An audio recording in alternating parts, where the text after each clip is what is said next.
This moment with the host, let's go straight to question.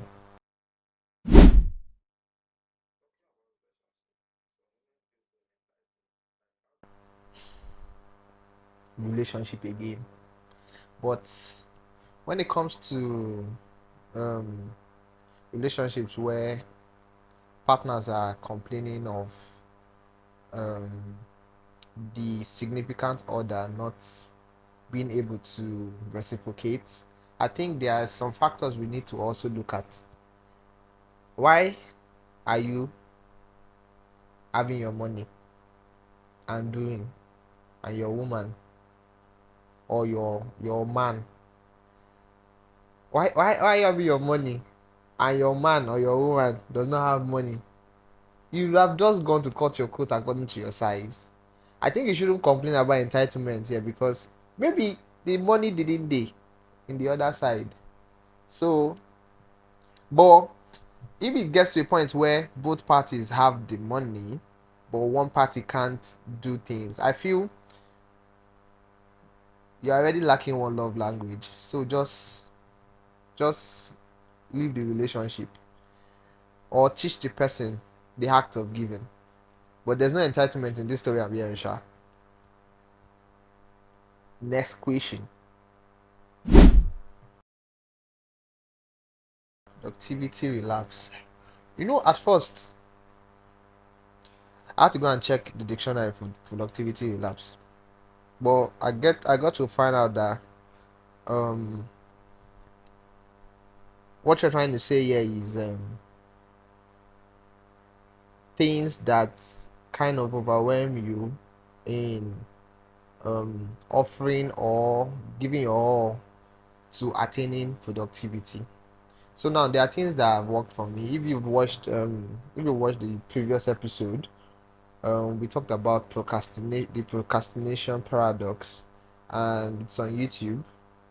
You need to give it a look, because we had I will call them facilitators. It was an inspiring and educative session. There are ways you can attain productivity, but also it's more about you finding yourself than getting lost in the process. So if you know what you are to do, and you have several things, like for me, calendar blocking works for me. You can Google calendar blocking. You just set timing for things you need to do, and you shouldn't go beyond that time. So let's say, for example, now you have to cook by 12 to 1 p.m. You cook from that time, and once it's 1 p.m., you stop cooking.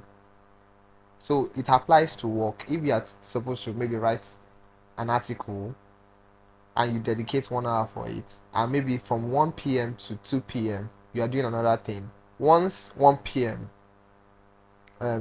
Reaches, you switch to the next task immediately. That way, you're going to be accountable to yourself, and also productivity can come. The only thing that can serve as a negative factor for this is if the things you are doing around 12 to 1, for example, you are enjoying it. So you need to buy more time. So if you are buying more time to maybe enter through 1 to 2 p.m., you definitely need to do still that 1 to 2 p.m. for another time. But you shouldn't procrastinate. So when it comes to productivity, there's actually a lot that you need to know to attain that. So check out calendar blocking. That will help you. Next question.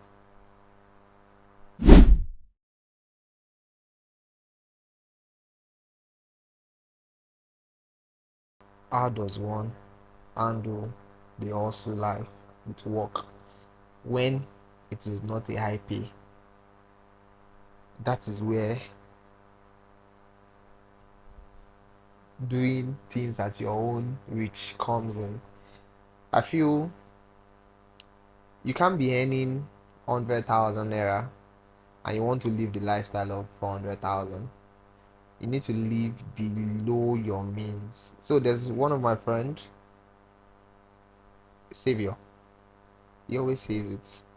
No matter how much you are being paid, you should try to live below your means. Just ensure that the money that you are at least spending, I understand the economy is bad, yes, it's affecting everybody, but There's nothing you can do other than to push. Thank God you use the word hustle. You need to hustle more to get the high pay. But it's all about how you brand yourself too. Because if you brand yourself, you can't brand yourself and be getting low pay. Yes. So brand yourself well, apply for core positions, you get good gigs and good pay. I'm also looking for a job too, Next question.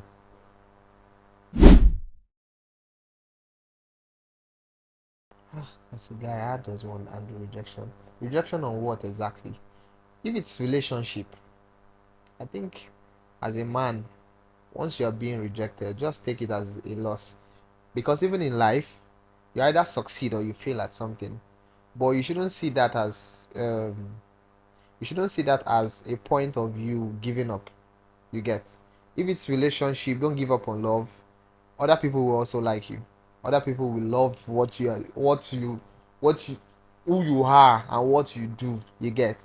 And when it comes to rejection, focused on the career path, just still it still applies, still the same. There are still other jobs out there that still need someone like you. So you shouldn't use one rejection to quantify others. So just collect the rejection, collect the L, and move to the next one. Apply again. Even in relationship, apply again until you find one. There's always one for you. But how you use that one that matters as well when it comes.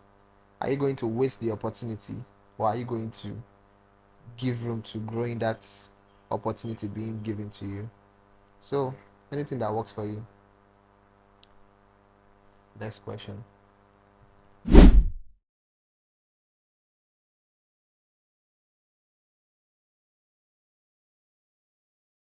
Long distance relationship, right? When communication is not there. So even in the short distance relationship, communication can be a great factor when it's not there. I think aside cheating, aside lying, I think one thing that plays a bigger role in a relationship is communication. And once there's no communication, I'm afraid you might lose that. What I'm just going to try to say is, if you're a guy or if you're a lady and you see your partner is not communicating with you the way you think they should, just try to also let them know how you feel. And when it gets to be a reoccurring event that, oh, this person is not even sending this relationship, the earlier the better. To be honest, the earlier the better. Don't wait till they cheat on you, or you catch them cheating. but but you get me. The earlier the better. Just just don't worry. You'll find somebody that can communicate, and hopefully you'll be able to communicate with that person. But just communicate with them about the issue and see how they can work. You guys can work together, because the relationship being stronger is about both of you working together than one person doing more than one. So next question. Mm, Me, I don't even know. To be honest, I don't even know. We are living a life where people are dictating all rules. We don't know what is what. We've been hearing cancer, cancer, cancer, cancer, and we don't even know what really even contributes to this cancer thing rather. I don't know. I saw a tweet from somebody. Somebody asked, is it, do medical doctors smoke or something like that?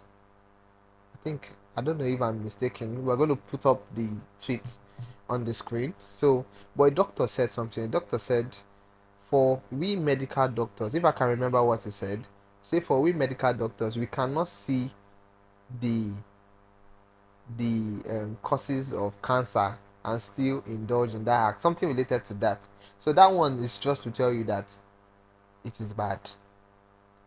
It is bad. But it's your life. Smokers are liable to what? Die young.